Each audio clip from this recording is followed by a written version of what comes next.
ер нь ерөнхий прокурорыг 6 жилээр сонгож томилдог. 6 жилээр томилдог албан тушаал цөөхөн бий.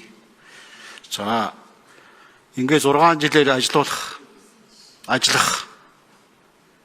баталгаа ямар байгаа вэ? Тавьчаад нэг удахгүй 2-3 жил болоо солихгүй л ингээд эхэлдэг те. Ийм тал байх уугүй юу гэж ерөнхийлөгчийн хамгийн газраас бас асуух нь зүг баха. Энийг тодруулъя. За нөгөө талаар бол бид нэр улс төрчдөр бол ерөнхий прокурорыг тавьж байсан. Тэрний үр дагавар нь ямар байсан гэдээ бүгдээрээ мэднэ л дээ. Янз бүрийн хонгил давтдаг, хонгил үүслээ энэ төр гэдээсэн. За сүүлийн үед бол тийм мэрэгжлийн хүнээр энэ прокурорт одоо 40 жил шахуу ажилласан, 30 гаруй жил ажилласан хүнээр тавилж үзэж байна. 6 жил бол одоо энэ прокурорын байгууллага бол нэлээд хуулийн дагуу боломжийн дагуу ажиллаж байгаа гэж ойлгож байгаа. Цаашдаа ч өсөө сайжрах бах гэсэн ийм хүлээлт байна. За гэхдээ за өнөөдөр ер нь одоо өнгөрсөн энэ юмнуудыг хараад байхад бол за шүүхтэр бол хэрэгүүд очиж байна. За миний мэдхийн 40 саяын торгуул аваад ингээд гараад байдаг байсан. Болчлоо. Тэгсэн чинь өнөөдөр ихэд одоо энэ ногоо автобус ямар ч ялгүй гарч байна. Энийний цаанд ч одоо баахан гохирол байгаа л да. Шүүхийн үйл ажиллагаа мэдээж хэрэг 3 шаттай. Тэр нь дуусааг байгаа. Прокурор бол хууль сахиулахыг, хэн нэгэн хүн ял завшихыг энэ талаас нь ханддаг байхаа. За нөгөө талаар за та бүхэн бас ял идэвхжүүлэх үйл ажиллагаанд хяналт тавьдаг. Тийм тусдаач прокурор байгаа бах тэрийг хариуцсан. За гэтэл энэ ял идэлж байгаа юм чи юу болж байна?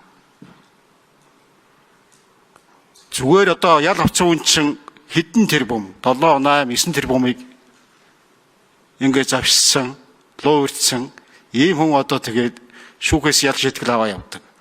Гэтэл галч хийгээд байж исэн биш үү? Амралтын газар. Энэ одоо яагаад юм бэ нэ? Энийг одоо хэн хариуцах ёстой гэсэн ийм асуудлууд байна л да.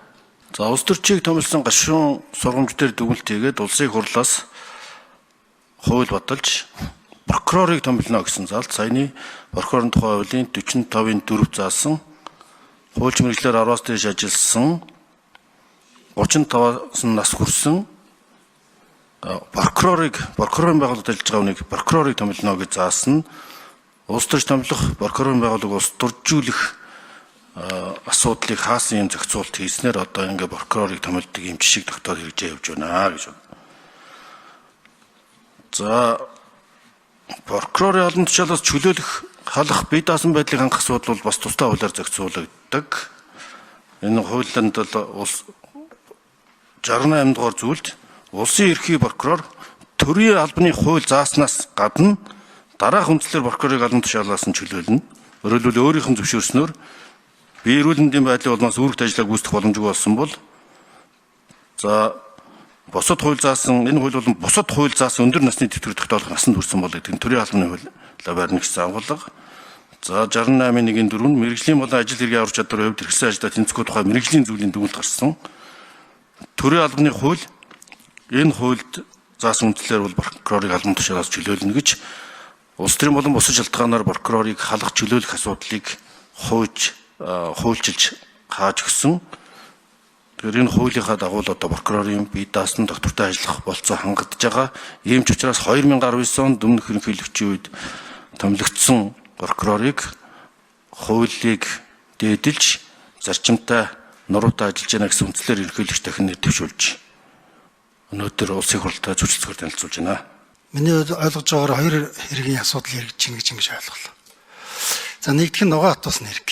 За энэ нийгэмд нэлээд дууган тарьсан олон хэрэгүүдийн нэг нь нугаа атуусны хэрэг.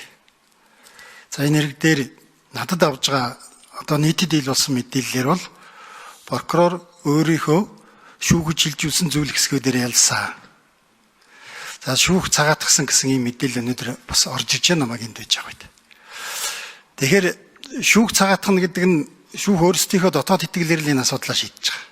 Прокурор өөрийнхөө дотоод итгэлээр энэ хэргийг гин буруутай гэж шүүгч шилжүүлсэн. Ялах дүгнэлт үлдэж. Тийм учраас дараагийн одоо шатны шүүхийн үйл ажиллагаа нь шүүхрэлд оролцсон прокурорын үйл ажиллагаанаас хамаарна. За Баттүл гэж одоо нэг тодорхой улсын хэмнээ талаар л та тодорхой асууж явах шиг байна. Прокурорын байгууллага ял идлүүлэх ажиллагааг нь хяналт тавьдаг. Ял идлүүлэх ажиллагааг нь хяналт тавихын зэрэгцээ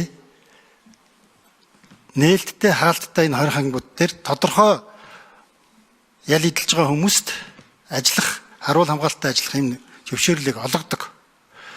За тухайн хүний хувьд бол 1 сарын хугацаанд одоо тэр заагдсан газар ажиллаж байсан прокурор энэ шаардлага хангахгүй байна гэж анги байрлалын сольсон ийм мэдээлэлтэй байна. Хариулж дуслаа. За яг ерөнхий нийт хэдэл байгаа юмыг тодруулж байна л да. Тэрнээс ч одоо прокурорын үйл ажиллагаа юм уу, шүүхийн тэ дуусаагүй үйл ажиллагаад ямар нэгэн байдлаар нөлөөлөх гэсэн бодол байхгүй.